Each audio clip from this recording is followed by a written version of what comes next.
Hi, I'm Forsi, and before oxtail ever touches the stove, this is where the flavor begins. First, I prepare the oxtail the way I've been taught, rinsing it with water and a little white vinegar, then draining it well. My Aunt Mary always says that the secret to good oxtail starts long before the pot. For her, it is never just spices. It is herbal green seasoning, and she always makes her own. I do the same. I make my own herbal green seasoning too. It's a blend of fresh herbs, aromatics, and the Caribbean staples that build flavor from the inside out.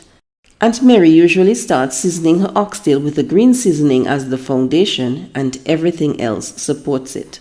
For this batch, I started by layering in my dry seasonings, all-purpose seasoning, basil, oregano, parsley flakes, paprika, turmeric, black pepper, sage, and red pepper flakes. That's followed by the herbal green seasoning and crushed garlic.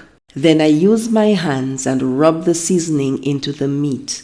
And yes, you have to use your hands. As my aunt would say, if you don't touch it, you don't know it.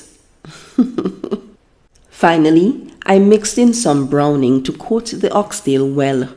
Once seasoned, I let the oxtail rest, because this is where the flavor settles in. Good oxtail isn't rushed.